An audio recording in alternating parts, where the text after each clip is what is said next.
آج ہم ایک ایسے واقعے پر بات کر رہے ہیں جو 1400 سال پہلے پیش تو آیا، لیکن اس کی کہانی آج بھی 21ویں صدی میں دنیا بھر کی سیاسی تحریکوں کو متاثر کر رہی ہے۔ یہ داستان ہے انقلاب کربلا کی۔ یہ ایک جملہ ایک ایسے سفر کا آغاز تھا جس کی منزل فتح نہیں بلکہ قربانی تھی۔ اس سے یہ بات بالکل صاف ہو جاتی ہے کہ نتیجہ کیا ہوگا یہ پہلے سے معلوم تھا، لیکن اصولوں پر سمجھوتا کرنے کا تو سوال ہی پیدا نہیں ہوتا تھا۔ تو اس پورے واقعے کی جڑ کیا تھی؟ اصل میں یہ دو شخصیات کے درمیان ایک بہت بڑا تصادم تھا۔ ایک طرف بے لگام طاقت تھی اور دوسری طرف تھے اٹل اصول۔ چلیں ان دو مرکزی کرداروں کے بیچ کا فرق دیکھتے ہیں۔ ایک طرف یزید ہے، جسے ایک ظالم حکمران کے طور پر جانا جاتا ہے، جو زبردستی بیعت یعنی اپنی حکمرانی کی وفاداری کا حلف چاہتا تھا، اور دوسری طرف ہے پیغمبر اسلام کے نواسے امام حسین، جو کسی بھی قیمت پر ایک بدعنوان حکمران کی اطاعت کرنے سے انکار کر دیتے ہیں۔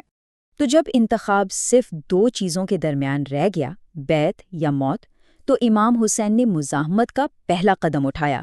انہوں نے خفیہ طور پر اپنے خاندان کے ساتھ مدینہ چھوڑا، اور اس طرح اس سفر کا آغاز ہوا جس نے تاریخ کا رخ موڑنا تھا۔ مدینہ سے نکلنے کے بعد کا یہ سفر یہ امید کے ساتھ شروع ہوا، لیکن بہت جلد ہی اسے ایک بڑے دھوکے کا سامنا کرنا پڑا۔ اب ذرا اس سفر کے اہم موڑ دیکھیں۔ مکہ میں امام حسین کو کوفہ کے لوگوں کی طرف سے 18,000 سے زیادہ خط ملتے ہیں جو ان سے رہنمائی کی درخواست کرتے ہیں۔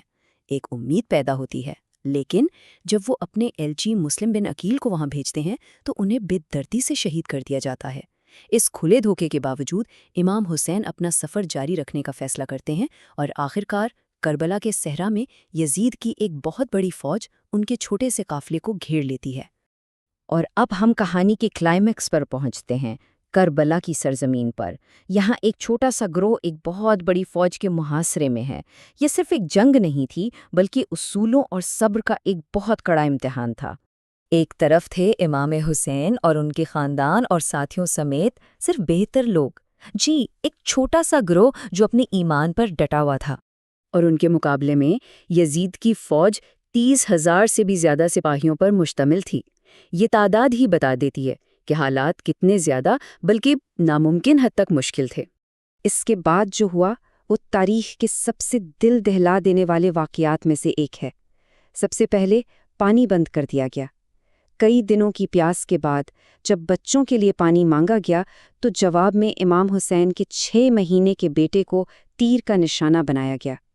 پھر ایک ایک کر کے ان کے بھائی، بیٹے اور تمام ساتھی شہید ہوتے گئے، اور آخر میں امام حسین ہزاروں کی فوج کے سامنے اکیلے کھڑے ہوئے اور بہادری سے لڑتے ہوئے شہید ہو گئے۔ لیکن یہ شہادت کہانی کا اختتام نہیں تھی، نہیں، بلکہ یہ تو ایک انقلابی نظریے کا آغاز تھی۔ ایک ایسا نظریہ جو کہتا ہے کہ ظلم کے خلاف کھڑے ہونا ہے، چاہے قیمت کچھ بھی کیوں نہ ہو۔ اس واقعے کا اثر فوراً ہی نظر آنے لگا۔ کوفہ، مکہ، مدینہ، ہر جگہ بغاوتیں شروع ہو گئیں۔ یہی عوامی غصہ آگے چل کے عباسی تحریک کی بنیاد بنا، جس نے بالآخر اموی حکومت کو ہی ختم کر دیا۔ اور یہ اثر صرف اسی دور تک محدود نہیں رہا۔ آپ دیکھیں کہ جدید دور میں بھی 1979 کے ایرانی انقلاب سے لے کر 2011 کے بحرینی مظاہروں تک، اور یہاں تک کہ بلیک لائیوز میٹر جیسے احتجاج میں بھی کربلا کے جدوجہد کی علامتی گونج سنائی دیتی ہے۔ اسی سوچ سے یہ مشہور نعرہ نکلا، ہر دن عاشورہ ہے، ہر زمین کربلا ہے۔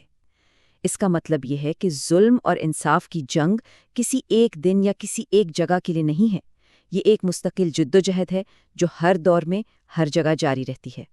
تو آخر میں سوال یہ پیدا ہوتا ہے کہ ایک 1400 سال پرانی کہانی میں آج بھی اتنی طاقت کیسے ہے کہ وہ جدید دور کے انقلابات کو ہوا دے سکے؟ شاید اس کا جواب قربانی، اصولوں پر ڈٹ جانے اور ظلم کے خلاف کھڑے ہونے کی اس لازوال کشش میں ہے جو ہر زمانے کے انسان کو اپنی طرف کھینچتی ہے۔